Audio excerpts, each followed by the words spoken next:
And there's a great speaker by the name of Les Brown. And he says that if you give up on your goals and dreams, that you're literally committing spiritual suicide. And I had committed spiritual suicide.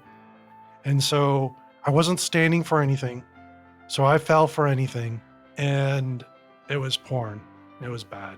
Having a major goal, a BHAG, a big, hairy, audacious goal, is a critical component of the program of the guys that I work with.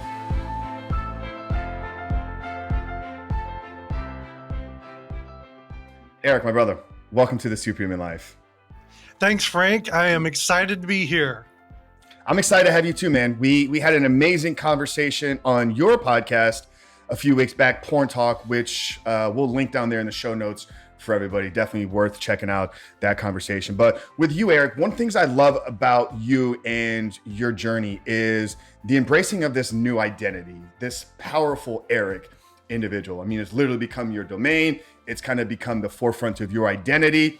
So I want, if you could, to maybe take us back to that point in your life when it switched inside of you and you realized that you no longer had to be powerless and you could become the powerful Eric that you are today. Absolutely. It started way back when I knew I had a problem. I was going to have lunch with a dying friend and I lost track of time. I was masturbating to porn and I missed the lunch. So I called her up and I said, I'm sorry, I lied. And I said, something came up. Can we reschedule? She said, sure, no problem. Soon after that, I ran into a mutual friend who said, did you hear about Heather? I'm like, hear what? It's like, she died. And so I chose to masturbate to porn rather than being with my dying friend. And it was a real wake-up call. And I would like to say that that was the final one, but I had a lot of down moments. But so I sought out professional help. I went the traditional route. I went to a traditional therapist. Of course, they put me on antidepressants. Then I was told I absolutely had to go to 12-step meetings. And so I wanted to do something about this. So I did what was asked of me, and I went to 12-step meetings. And I went to Sexaholics Anonymous. I went to Sexual Compulsives Anonymous. I went to Sex and Love Addicts Anonymous. I'm not an alcoholic, but I went to AA. I went to CODA. I went to DA. I did all these 12-step meetings. And man, I got to say, really, there's a lot of great people. I met a tremendous amount of really great people. But at the end of the day, I was still masturbating to porn. And I'm talking about for almost 2 decades. I'm 52 years old. And I threw my heart and soul into those 12-step meetings. And the thing that I noticed is that, man, a lot of people filter through these meetings. Like, people come in and they go out. People come in and they go out. You never see them ever again. People come in and they get out. And there was always like a core, like maybe 1 or 2 people that were doing well, and the rest were slip sliding like crazy. And so finally, out of pure desperation, because I'm a straight male, and I found myself getting into like transsexual porn, stuff like that, and this is just disturbing me. And so I'm like, there's got to be another way. So I got online, I found this little app. The app no longer exists. I was using the mindfulness to break addictions, porn addiction. And just on a whim, I thought, I've been calling myself powerless over this for decades. And for my login, I decided to put Powerful Eric. And in that moment, pitiful, powerless, porn-addicted Eric died, and Powerful Eric was born.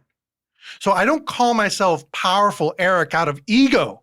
It's out of having called myself powerless and a piece of shit for decades. So it was in that moment little did I realize how important that one little moment was, because it changed the trajectory of my entire life. That I don't label myself anything anymore. The two most important words we can say are I am. I am. And so identity change, that's why I so resonate with your material, Frank, because Frank is about the identity change as well. I've learned. And so identity change, there's all kinds of tools, techniques, tactics out there that you can use that are good, that work. But in my opinion, without the core base of identity change being there, then you can do it, but it's the long, hard road. Yeah, man, that's powerful. No pun intended there, right? And I want to get into some of the tactics and strategies. Obviously, you've been working for a long time with men, right? So I'm curious, where we're gonna have some similarities, maybe in our approaches, and then maybe where you're gonna have something that, like, maybe we're not doing here at Rebuild Recovery. So I'm really excited to kind of get to that. Why, for so long, Eric, did you call yourself powerless? Well, that was what the professionals said to do. The quote, I'm putting quotes on the professionals because a lot of these people didn't suffer from this personally. You know what I'm saying? They went to school. This is what they were taught in the classroom. But Frank, you and I, we learned this on the front lines. We didn't go to a school and a classroom to learn this. We learned this on the front lines. And so I was taught to introduce myself this way. Hi, my name is Eric. I'm a sexaholic. I'm powerless over porn. It's been 5 days since I've had a slip. And then you would list your worst behavior that you've ever done. Like, how empower? It's a great way to start the day. Say, my name is Eric. I'm powerless over porn. I'm a sexaholic. I'm powerless over porn. It's been X amount of days since my last slip, and here's the worst behavior that I've ever did in my entire life. And let's just revisit that over and over and over and over for almost 2 decades. It doesn't make a person feel very good about themselves. Likewise, when you're hearing the other person say it too. I have to admit, in the beginning, there is some merit to that. In the beginning. But what happens is in these meetings, you say this every single time and you start to identify it with it. So I was brushing the teeth of a sex and porn addict every time I'm looking at that mirror.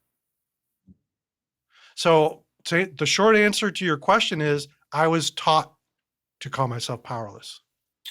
Yeah, and I've spoken out about this, and I never wanted to feel like I'm, talking against a 12-step organization, right? I believe that they've done more good for any other organization when it comes to addiction recovery. But I see some holes and gaps here. So I'm curious with you. I never went the 12-step route. Obviously, I've studied it from the outside. I'm very well versed in it. But while you were going through it, were you aware of how this was shaping your identity? And did you ever bring it up to one of these professionals? And if so, what was their response back to you? So, yes, I was aware of it because I am really into self-development. I worked with Brian Tracy way back when. In fact, we have a book that we co-authored together, Think Big, and I'm really into self-development. And in self-development and mindfulness, you state what you want to be or what you are. I am powerful Eric. And so it was the opposite. What I was learning in the 12-step meetings was the opposite of what I was learning in self-development. So it was a real conundrum for me. It really was. It bothered me for many years. I'm like, well, they're saying this and there's this, but they're saying this. And I really think that had a large part to do with why I was having trouble recovering, because I had these two opposite messages and it was really hard. And what you were saying about the 12 steps, I agree. 12-step programs have done wonders for people around the globe, millions of people. And I think sex and porn addiction is a different animal. And I think it's antiquated. I'm just being honest. I think it's antiquated. I think it needs to evolve. I don't think they need to be go. I mean, it's the only free option, or one of the few free options that are out there, that is available as a 12-step meeting. So there is that. And like I said, there is certainly a lot of merit in the beginning. Like their process, if you're a newbie, I'd say okay, possibly, but there needs to be a 13th step. And Frank, honestly, that's where you and I come in. We are the 13th step, because there's going to be guys that go to these programs, they're going to experience the same thing that I did, and they're like, "Man, I've got this far, but I keep slip sliding away." Yeah, that's what we've noticed is the guys that succeed the most through our programs are the ones that have maybe explored other traditional routes and methods first. If they come to us first, like they're not as bought in, I've noticed, like because maybe they haven't had that series of failures or series of struggles. But a guy that's been in support groups or has been in 12 steps for a year or multiple years, like once we get our hands on them, like that dude is ready and prime. He's like, you may be the last straw for me. So I'm all bought in and I'm 100% committed here. You said something really important there though. Like for you, what was really a challenge back then was you had this self-development background, right? Like I believe addiction recovery is very targeted personal growth or very targeted self-development. The same principles, the same universal success principles that will catapult somebody to becoming a high performer, a high-level entrepreneur, whatever the case may be, are the same principles I believe that that help people get out of darkness or addiction. It's got to be a little bit more hyper focused. But you talked about like there was this cognitive dissonance, right? I knew this from this world over here, but this is what I'm being told is going to work for me. I see this sometimes in men that are trying to overcome pornography. Not they're trying to go through 12 steps and maybe a growth-centric approach, but they're scanning the internet and they're consuming all the information from Frank, from Eric, from Dr. Trish, from all the amazing people out there. There's incredible creators out there. There's incredible coaches, incredible organizations, and they will all work, in my opinion. Every single one of us has something unique that we bring to the table here. But if you try to take 20% of Eric's program, you try to take 30% of Frank, then you mix in 20% of Dr. Trish, then you look at somebody else and you get 15% of them, you don't have a complete program. So what has been your experience, or have you seen this with guys that you're working with where they're just consuming too many things and not being fully committed to one approach? Yeah, I know exactly what you mean. And the word resonate comes to mind. So there's someone listening to this right now who's struggling, and they may be listening to me and be like, this Eric powerful, like, really? Like he calls himself powerful Eric? Like that's kind of weird. I don't like that. So he wouldn't be a part of my tribe.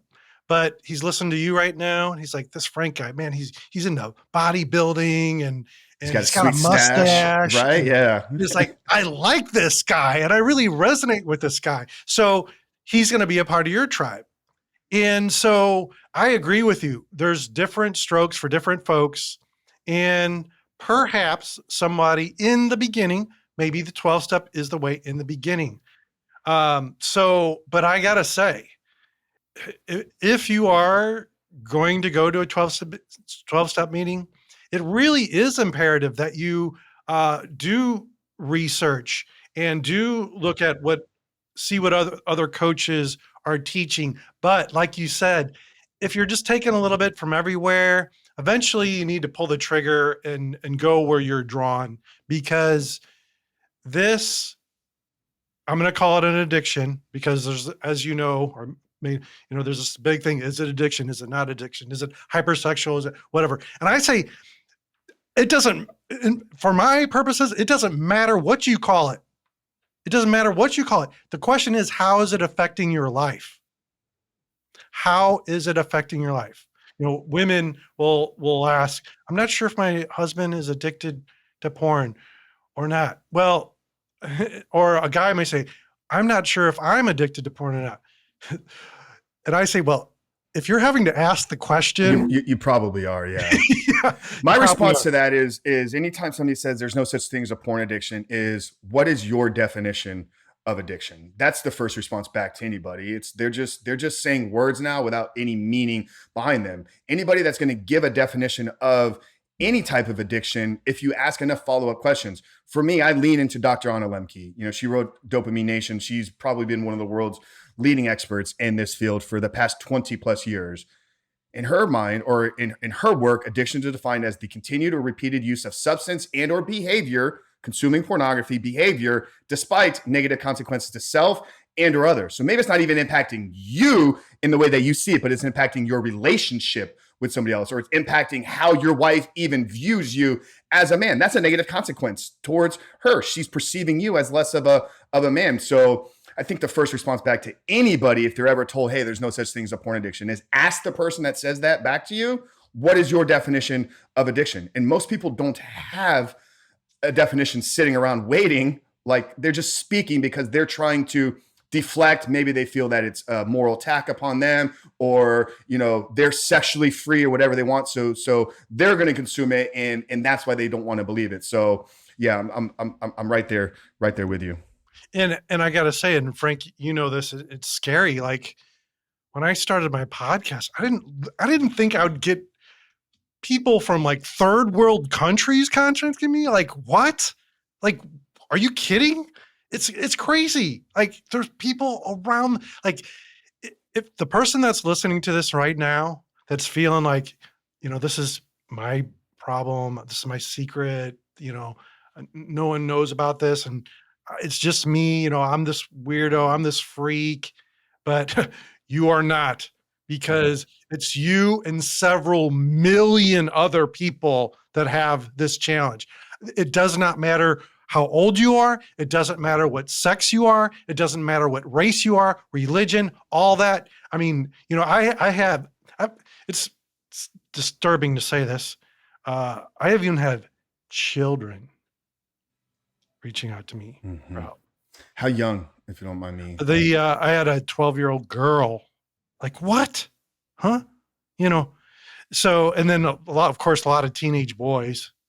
And it's disturbing. So, like, if you feel like you're the only one, trust me, you're not. I always say, if you're a guy and you look at your closest friends, there's a very high probability that they, and or at least a couple of them, are really struggling with this, and they're just not saying anything. Say about 40%, I think, is kind of the number that I've, through looking at various research and stuff like that, probably 40% of the men, maybe not as bad as it was for us. Maybe that's 20, but like, this thing is probably beyond like their own conscious control. I'm curious with you. You mentioned, I think your friend's name was Heather. Sorry to, that's such a tragic story there at the beginning. You had said that was when it became aware. How old were you at the time, Eric, the passing of Heather? And was that actually the point when you're like, dude, there's something wrong here? Or had you been aware that the behavior was maybe something more destructive than what you were really admitting to yourself prior to that? I already knew I had a problem. And she was, gosh, that was a long time ago. I was 29 or around 29-ish, 30th. Okay. And you're in your early 50s now. So this was 20 plus years ago. And then what was the time period from that event then to you stepping into freedom, the freedom that you live and experience today? Well, it took many years. It took many, many years because I went the traditional route. A regular therapist, medication, 12-step meetings. And that's why I do what I do, because I feel like there's got to be thousands of guys that are attempting to do what I did and going the traditional route. I mean, this is what the quote unquote pros will tell you to do. That's what they'll tell you to do. You got to get on an antidepressant. You got to go to 12-step meetings. And so, it took me many, many years to get myself on my feet. Now, don't get me wrong. I mean, I had times of sobriety in the 12 steps. And like I said, in the beginning, there's a lot of merit there in the beginning. But you need to get to a step Step 13. Yeah, you mentioned for you it was landing and finding this mindfulness app, and that's where you initially put, the screen name is going to be Powerful Eric. What is mindfulness, and then how has it actually worked and played a role in you getting free from this? Yeah. So mindfulness really is a large umbrella term. A lot of times when people hear mindfulness, they think, oh, meditation. Well, that is true. Meditation is a form of mindfulness, but there's a lot of other things. Like, for example, if you're watching a video, you might see Bruce Lee over my head here. Um, Martial arts. Martial arts can be one of the ultimate mindfulness activities because it involves both your mind and your body, and a great one that I like to teach for guys is doing Tai Chi. That's a very, and yoga, because what's great about those activities is it involves both your mind and your body. And as guys that were addicted to porn or are addicted to porn, it gives, we were using our body in an unhealthy way, and it is a way to use your body healthfully. And I know you use, of course, bodybuilding, which is awesome. Love that. Um, so, even lifting weights I was just can about be. to say, for me training, and this happened probably midway through my bodybuilding career. Like at first I was just a young meathead throwing weight around. Like I had no real mindfulness practice going on. I was like, how much weight can I lift and how big You can I meathead. get? Once I got into my 30s though, and I became more aware and I really started studying mechanics and I started studying like the mind to muscle connection. I mean, I created a whole program on literally how to create a deeper connection without any more weight. So for me, the last, 10 years, like I'm a guy I train probably 70% of the time lifting weights with my eyes closed. Now I won't squat or do anything like risking with my eyes closed, but typical, free weight stuff, dumbbell press, dumbbell flies, like I'm locked in, eyes closed, and I'm all engaged on what's going on inside of the body. So for me, training for a long time has been a very mindfulness practice. But what have been, you mentioned Tai Chi, you mentioned martial arts. Yeah, martial arts, yoga. Yoga's a great one. And like I said earlier about resonating, if you resonate with lifting weights, then absolutely do that. If Tai Chi, yoga, whatever it is, you can even simply go on a mindful walk.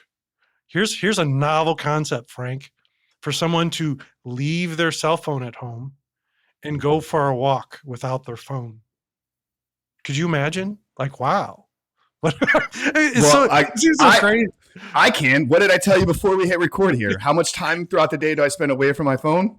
Yeah, about 90%, right? About 90%. Yeah. So yeah, for me, So that has wise. become a superpower, dude. And I don't know why I started. I started like 6 months ago. Like, even if I go into a grocery store, I'm like just gonna leave the phone in the car. Like, there's no reason. There's nothing inside. Like, there's nothing in the phone that I'm gonna need with the 8 minutes I'm walking through Publix. Like, it's just not an important thing. And I just noticed it's so freeing, man. Like walking through a restaurant or walking through a crowded place, you begin to see everybody. So there's a big one. How much do you think a pornography addiction is actually a compulsion with our behavior with our phones versus actually an addiction to pornography? Well, let me answer it this way but this is what I always tell a client when I start working with them. I always make a point to try and say it 3 times. It's not about the porn. It's not about the porn. It's not about the porn. We are using porn to numb, cope, and escape. Some people choose porn, sex, others choose drugs, alcohol. Um, and that reminds me, there was a song in the 80s, 90s by a guy named Adam Ant. The song was, "Don't drink, don't smoke, what do you do?" Don't drink, don't smoke, what do you do? Well, if you don't drink, you don't smoke, and you're not using porn and alcohol, you can actually sit with your feelings. That's where mindfulness comes in. You sit with your feelings and then use healthy coping strategies like exercise, for example. What were some of the good experiences that you got out of your traditional? I mean, I'm assuming there was a lot that you took away that has helped. So it doesn't feel like we're shitting on 12 steps the entire conversation. Yeah, Like what yeah. have been some of the good And things? and again, just to be clear, in the beginning, there's certainly merit in the beginning, but there needs to be some type of graduation to the 13th step. But the biggest benefit of traditional 12 step is the fellowship. So there are people, like-minded people, um, that are, you can talk to there in person. Like, what a concept to be able to see a person face to Well, face. I would challenge you there, right? Not to cut you off.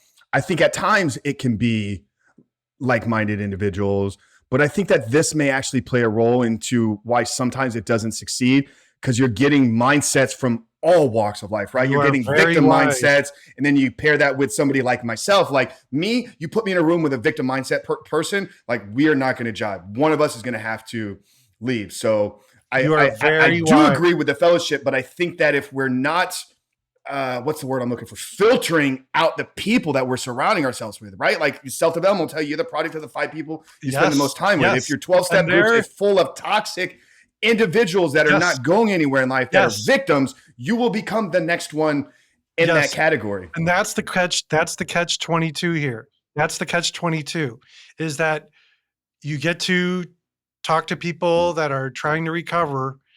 And I actually got worse in my what I was pursuing online. People would say sometimes, like, where they're going and stuff online, and my acting out behavior got worse, and I started going out into the real world then. Like I'm saying, porn wasn't cutting it for me anymore, because I was hearing at these meetings, guys tell all these stories and the crazy shit they're doing. And I'm like, oh, I'd like to try that. I never thought of that. And so you are so correct. You are so correct. So, like I said, it's a real catch 22. You get to go there, talk to guys that are recovering, but it's birds of a feather flock together.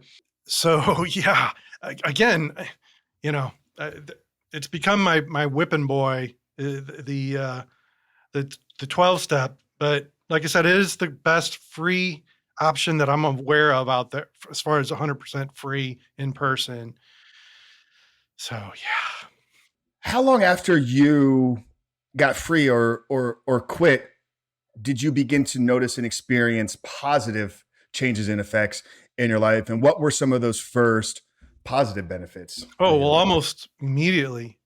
Um, well, it's almost inevitable. If you stop, your self confidence is going to go up. My self confidence went up like right away, because I've got a lot of big goals, dreams, desires, and I always felt like porn was a ball and chain, just slowing me down or completely stopping me. And oftentimes it was like someone took the ball and threw it in the water, and I went down, and I'm, struggling.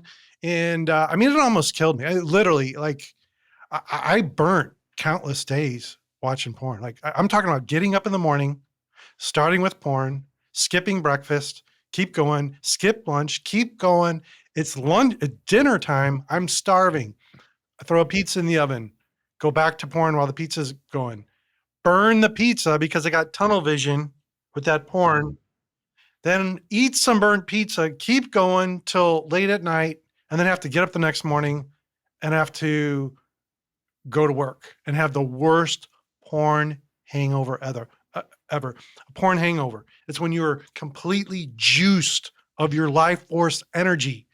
You're juiced of your life force energy because I've been dissipating it all night, masturbating to porn. Then I have little to no sleep, have ate like crap, and then on the cherry on top is the mammoth amount of shame and guilt. Call these burnt days. I've never heard that. Literally just waste an entire day. I mean, I've experienced that. I was what made it difficult for me in 2011. I became an at-home entrepreneur. I started running my own companies and was doing very well, right out of the gate. So work 3-4 hours a day, train an hour and a half at the gym because I was competing at the time. That's 5 hours of my day. If I slept 8, that's 13. I got 11 hours to literally do nothing other than consume pornography. So I never got to a point where I was eating burnt pizza because I was too consumed with my own physique that I wasn't going to allow that to have a negative effect on it. That was the ego in me, and that was the wounded little boy as well. Like, yeah, I may be struggling with pornography addiction, but at least I'm going to be bigger and stronger than everybody around me. But definitely, dude, I wasted a lot of times. I mean, I would miss social gatherings. I know you've talked a Oh, lot about oh, this is countless. is Yeah. as well, or even going out with the sole intent to drink to come home to watch pornography drunk Yes. because it's a little bit different after you've had a few Yes. drinks, right? Yes. Talk about that part of your Well, life. well, yeah. I would consciously do that. I'm like, I'm gonna go out with friends. I'm gonna get drunk, and I'm gonna use porn. And if I've drank enough, then I'll use porn, and then I'll actually go out into the real world and do crazy stuff where it required money on my part for sex. Yeah, and so this progresses like it, people that say this is a harmless. Oh man, like it is not, because the mammoth amount of damage it does to your self esteem, and then going out to the real world. I mean, I would put myself in the hood, man. Like I could have been shot, killed, whatever. The places I went. I live in St. Louis, Missouri, and we live in a great part of St. Louis. But if you cross the river there, um, there's some bad parts, and whew, I think like How insane much of things. that do you think was maybe some kind of unconscious kind of self-sabotaging, right? Like you're identifying yourself as like a powerless individual, like maybe there's no even purpose and meaning to who you are. Like you might as well just go out in these environments. And if you're taken there, like at least it wasn't you that took you. Any of that ever, I mean, kind of come up in any of your healing or therapy or anything like that? Like Yeah, why you were yeah, doing some of these things? yeah, absolutely. And it's another high. It was another high for me. Like putting myself in those situations, I would get this little high from that, and knocking on the door of like you don't know what's going to be beyond that door, It's that and seeking component, right? Like dopamine's got that element of like seeking, looking, motivation. Like so like the unknown on the other side. It's like it's almost got its pull. Like you said, there's a high component yeah. to that. But let me address something that's really interesting that I've never heard anybody verbalize that I've thought.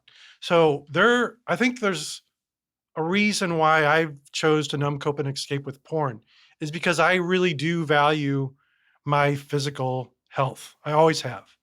I've always, and I think if that wasn't the case, maybe, I mean, who knows, maybe I would have got into drugs hard, or I did get into the alcohol aspect of it, but I, not anything remotely close to how I did it with porn. And so that was an aspect of me. It's like, no, I don't want to damage this physical vehicle. Although, Frank, I'm sure you could attest to this. Oh my gosh, it's crazy. Like, it seems like every other guy that contacts me has porn induced erectile dysfunction. It's like that was the thing that pushed him over. We call it pied, right? And so, if you think it doesn't damage your physical vehicle, that's not the case. You can certainly get porn-induced erectile dysfunction. So you're a married man and father of two now. Your boys are young though. So Yeah, 3 and 7. has your relationship with your wife, has that started after you overcame your pornography addiction, or were you guys together while you were struggling? We were together while I was struggling in the beginning.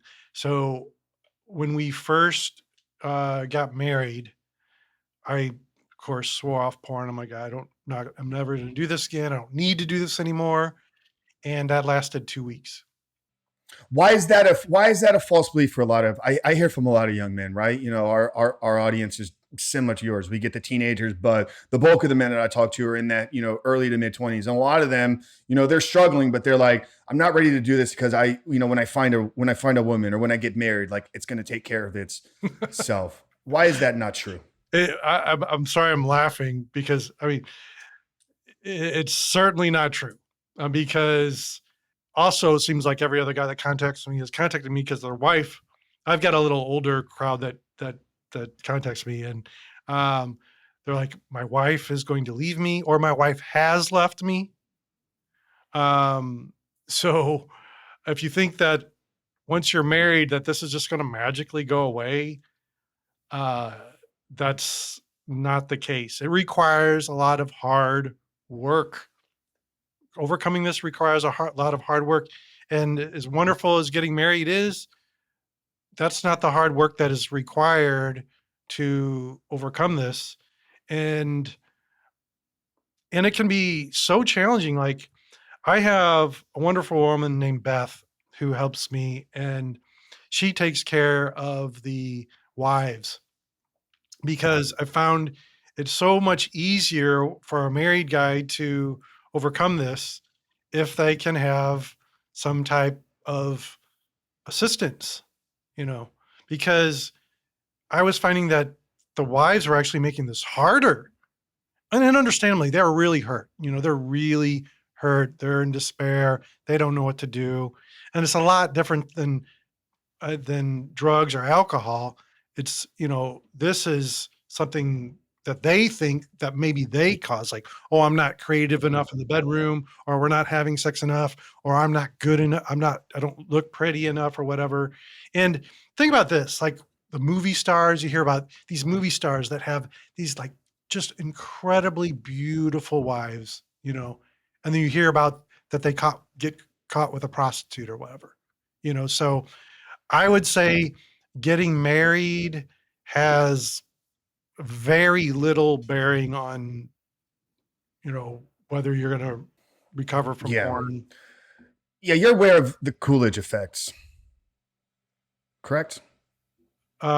Yes, but refresh my memory. So this was President Coolidge. Him and his wife, they went up to a farm somewhere, and the guy's showing them around the farm. They point out at one of the roosters, and he's telling them a story how this rooster just like literally has sex all day long, like it's nonstop, like one after another, boom, boom, boom, boom, boom. And Mrs. Coolidge goes, "Hey, can you make sure that you mention that to the president, that hey, this rooster out there, he's a freak in the sheets type of thing, right? Like he's just constantly going at." She's kind of like poking at President Coolidge. So the farmer pulls over. "Hey, Mrs. Coolidge wanted me to let you know that this rooster is like nonstop having sex all day long." President Coolidge goes, "Same hen?" And the farmer goes, "No, it's a different hen every single time. Make sure you go tell that to Mrs. Coolidge." So there's this novelty component, right? That men Yes, are wired for.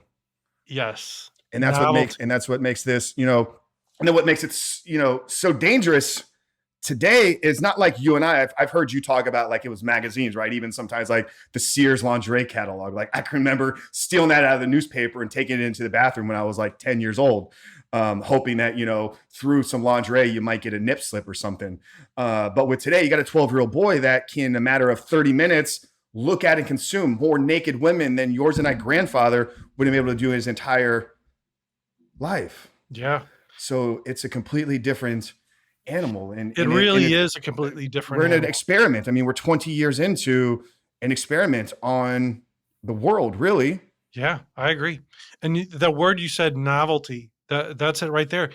And that's why internet porn is a different animal than like VHS tapes or magazines. It's like those things are finite. Like there's only so many women in a magazine. There's only so many women on a VHS or even a DVD.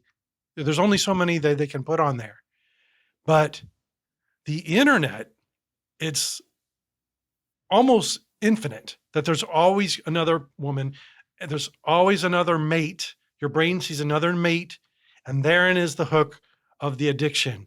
It's like maybe somebody wasn't addicted with the magazines, VHS, or even DVDs, but man, when that for me, when the internet came around, like, whew, I was toast. Yeah. I love that you have Beth working with you. That's something that we're in the process of exploring, right? Because I'm getting a lot of women, as your message grows, you get, women, obviously a lot of the men coming in are in relationships. What type of things is Beth having the wives and women do? Well, so I have a 12 and 16-week program, and she has hers coincide with mine. And we actually go over, there's actually a lot of overlap with our two programs. Um, but the the thing of it is, like, she really wants the wife to know that this is not your fault. Like they come in thinking that, like I said, that, oh, I don't look pretty enough, or I'm not sexual enough. And she's like, it doesn't matter how pretty you are. It doesn't matter if you have freaking trapeze above your bed for all this creative sex. It's not about you. This it's not your fault. And so it takes a lot of work for some clients to get that through their head that this is not like for me, I'm a great example. I had this long before I met my wife. So how could I get married and then say it's my wife's fault? But I think the next challenge, and you tell me here, is even if they've accepted it's not their fault, a lot of women are going to believe it's their responsibility to fix him. So curious your thoughts in and around that. I had Jolene Wynn. She's so she goes by the porn addict's wife, online on Instagram. She just wrote a book. We're probably gonna have her back on for part 2 conversation. But that was a big talk of our conversation when we had her on, is like a lot of these women will try to step into a motherly type of role. Like if I take care of him, if I nurture him, if I do all these motherly type of things, he'll see that, he'll see that value in me, and he won't need to go run to, these other women online. Oh my gosh. I say to the wives, I say, do you want to be, this is what I say. I say, do you want to be your husband's wife, or do you want to be your husband's mother? And I like to use, with some clients, I use accountability software, and they're like, oh, well, I could just have that set up for my wife and I. So you don't have to be in this loop. I'll just, my wife. I'm like, oh no. It's like, I've done everything wrong. Like, I've done all the mistakes that you could possibly do, and including that one, having your wife as your accountability partner. And that ends in disaster. Now, there's always exceptions. I'm sure there's, you know, but in general, I do not recommend your wife being your accountability partner. And so, do you want your wife to be your wife, or do you want your wife to be your mother?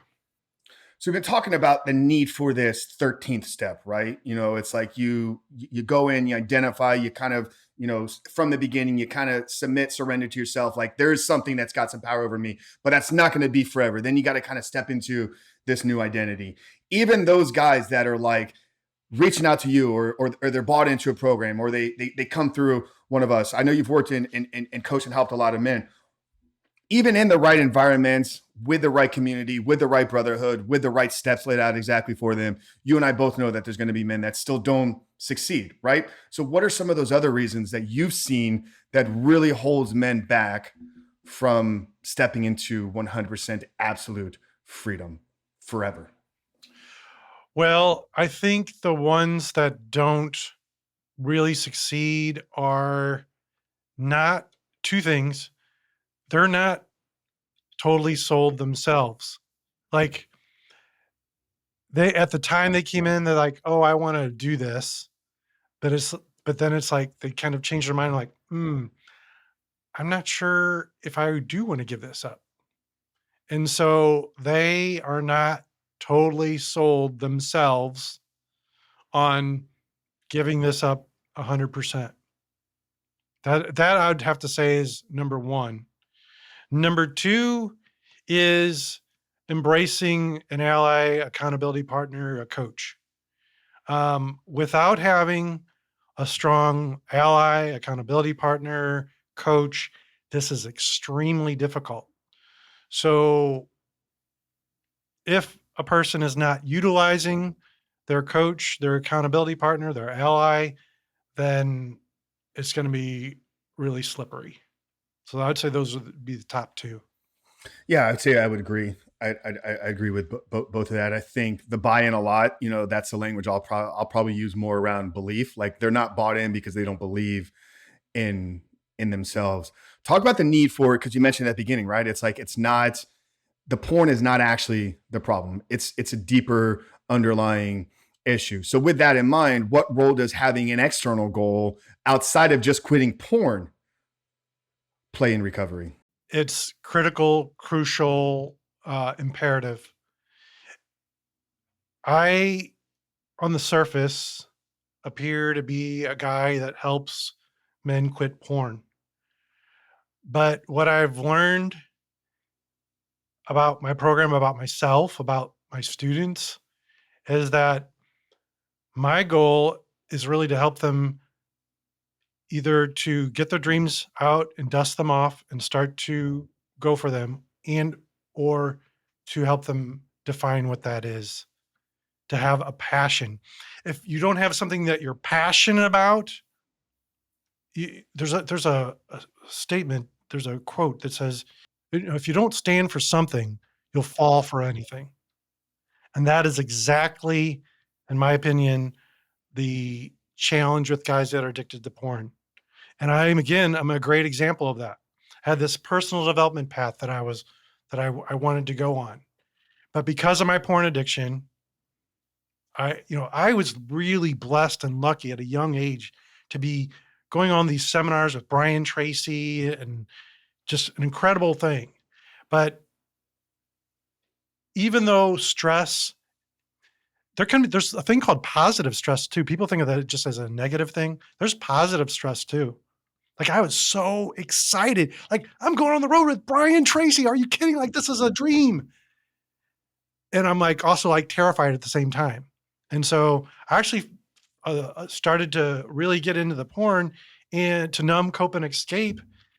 Positive stress. I mean, I can kind of pick up there a little bit, right? Like that's obviously hormetic stress. I mean, that is the catalyst for growth, right? How do you build a muscle in your body? You go into the gym, stress it through tension and load, right? That is stress being placed upon the body. How do you grow in an area in your life? Like you want to acquire new skill sets. You got to put yourself into a situation, learning tasks and activities that are going to be stressful in the moment, but it's going to induce neuroplasticity within your brain. How do you want to grow emotionally? You got to put yourself in emotional, stressful situations, having difficult conversations that maybe you've been avoiding for the past. Stressful in the moment, but what you quickly realize is you build the strength and ability to lean into some of those discomforts. This is where we talk a lot about the need for doing difficult and hard things on a daily basis, whether that's the cold plunge, whether that's getting to the gym, whether that's sitting in the sauna, 180 degrees, sweating for 30 minutes, just allowing your body to fully detoxify itself. So yeah, that stress one is, I mean, it's a fundamental ingredient for success in any area of your life. You're going to have to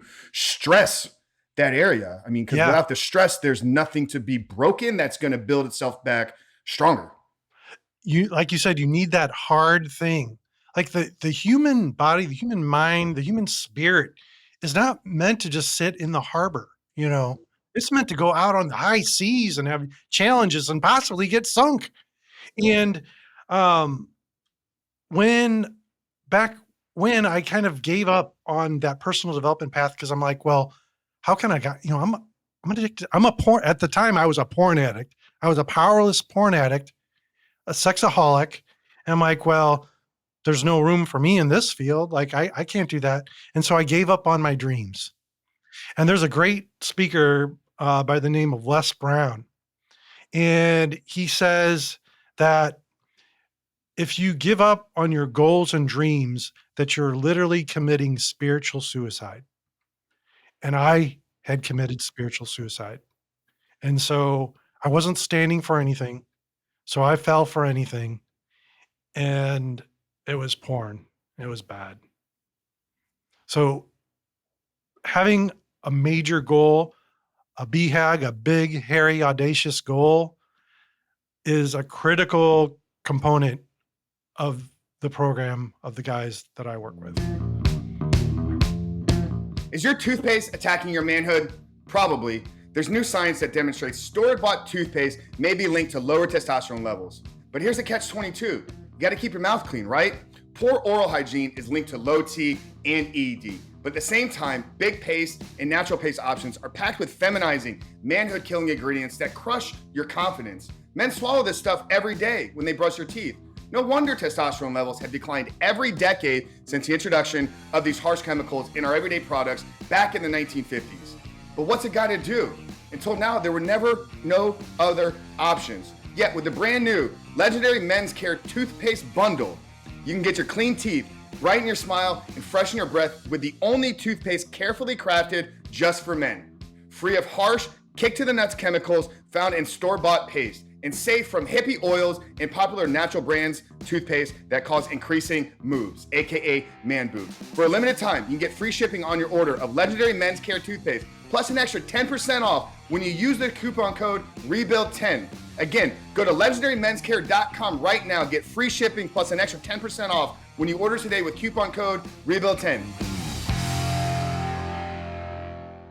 Talk to me about semen retention. Is that something you've practiced in the past? Obviously, I know you're married now. Is it something that your guys that come to you? Do you take them through semen retention? And if so, what are the benefits that they're getting out of that? So a lot of the guys that I coach are married guys, so I don't get a whole lot into that. Um, I've practiced some on my own as well, but not a huge component of my program. Okay. But you mentioned the PIED is something that you do help men Oh yeah. in recovering from. What's that process look like? Well, it's very similar to the guys that don't have the pied. Quite frankly, it seems to work naturally whether they have pied or not. Okay, so it's just a matter of time, trusting, healing, the brain resetting and rebooting itself, and you will return back to normal. Yeah, as long as there's not a physical problem, really, none of the guys have had any challenges. Well, what is the physical problem? Be the PIED, or something beyond that from a physical side? Like, so I've had a doctor that specializes, a MD doctor who specializes in it, that I've had on my podcast, and she says it is a continuum. So, there are the guys, some guys that have like an actual, physical reason why they have the pied, and that would be like on the extreme side. But um, or it could so be these like would be things like low T, hormones, other imbalances, Yeah. kind of in the physiology, as opposed to just some brain wiring that's kind of been taken off. Right, center. exactly. So she calls it a continuum, and so typically, well, not typically, all the guys that contact me, they don't have any type of physical problem. It's because they're watching too much porn. So when they stop watching the porn and or stop masturbating, then it naturally comes back. That's been my experience. Yeah. Now you've called yourself here, well, in the past, both a porn addict and a sexaholic.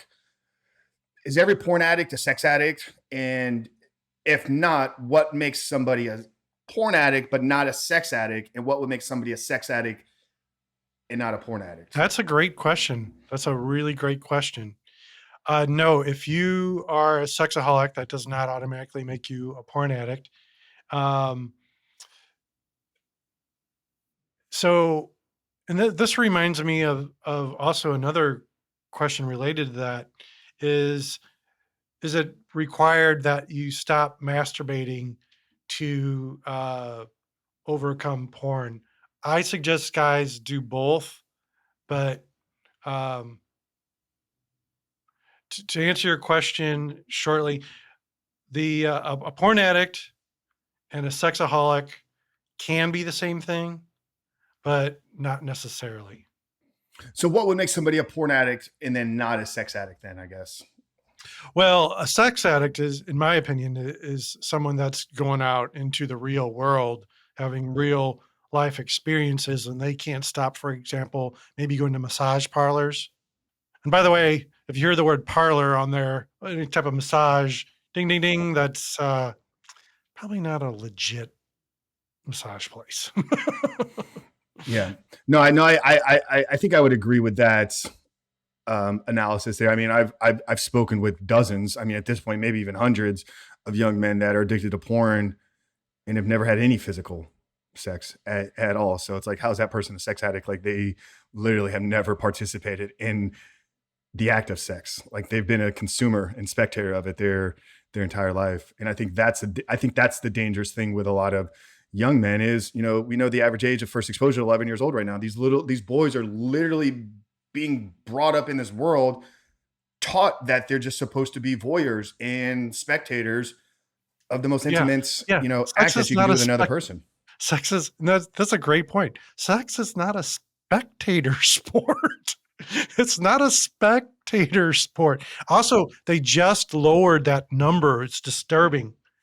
There was around 11. They've lowered that number to around 8 and 9 now. It's like, Yeah. oh, Well, no, I mean, it's obviously they is not, you know, any real person. It's us. It's humans. It's the world. And I knew every time I would say that, I was like, this is the number, but it's probably a whole lot younger. And I think that's just going to get lower and lower and lower. Um, Curious. So I don't want to say it's something I've become known for, but I made a post, you know, months back. It was kind of a meme post. Real men don't watch porn. Had a t-shirt company reach out, like, "Hey, we want to put that on a shirt." We ended up partnering with them. We brought in another organization, so every t-shirt sold since $10 to anti-human trafficking.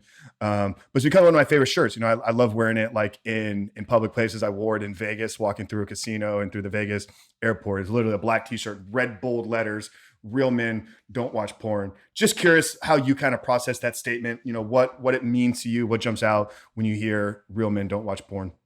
well, what jumps out to me is that in the beginning of my podcast, I used to think there was a healthy use of porn.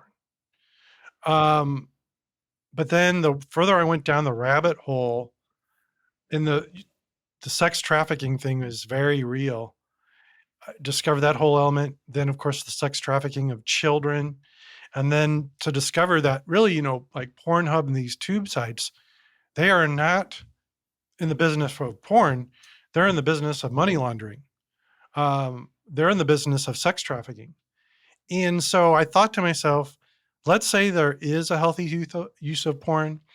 For example, a husband and wife that want to spice up the bedroom. Okay. So they're using, let's just say, healthfully using porn. So if that's the case, then what about the people that are making the porn?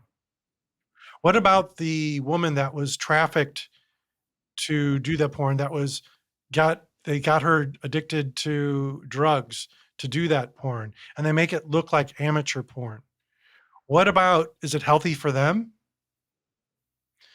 And so I've frankly, to be real honest, I'm kind of in a little conundrum here now because I went to the other extreme, like, no, there's no healthy use of porn.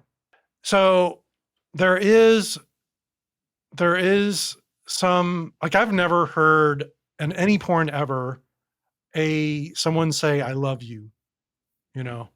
And there is what I'm calling organic porn now, where it's vetted and there's, it's not from sex trafficking and all that. They're regular couples. But ultimately, though, still, I'm like, yeah, okay, let's say that someone starts watching this organic porn that we know is not attributed to sex trafficking or drug traffic, money laundering, all that. But even so, that can still lead to addiction. So anyway, that shirt, I think it's great. I absolutely love it. Um, I believe if men did not use porn, that their relationships with their wives would be better for sure, that the world would be a better place. Amen to that, man. And I agree 100%. And that's why I do what I do. And that's why I was so excited to have you on here today as well. Eric, tell the audience, tell the listeners where they connect with you, where they can learn more about the powerful Eric, where they can learn about your program, your podcast, all the great things that you're working on. And then we'll bring today's conversation to a close with our last question. Certainly, you can go to powerfuleric.com. That's powerfuleric.com. And you can go to my podcast. That's Porn Talk. That's Porn Talk. That's can be found through my website, powerfuleric.com. Yeah, guys, and we'll get all that plugged down in the show notes. Or if you're watching on YouTube, we'll have that down in the description box. Like I said, Eric and I had an amazing conversation a few weeks back on Porn Talk, so we'll make sure to point and direct you to that. Title of the show, Eric, is The Superhuman Life. For me, I believe living a superhuman life is really coming from the place where you believe you were put here for a purpose. So there's a divine calling on each and every single one of our lives, but it's in what you do daily and bringing that purpose to the world that really creates what I believe is a superhuman life. So I like to end every single conversation here with our last question. Mr. Eric Zuzack, the powerful Eric himself, how would you define living a superhuman life? Pursuing your goals and dreams while helping others. Love it. Love it. Guys, you heard it from the powerful man himself. You don't have to believe that you are a victim or slave to this addiction. You have everything living and resting inside of you right now to break free from this. Find yourself the community, find yourself the accountability, and get plugged into the 13th step that's going to lead you to your freedom. For Eric Zuzack, the powerful Eric from Porn Talk Radio, your host, Frank Rich. We love you guys. We'll see you next week.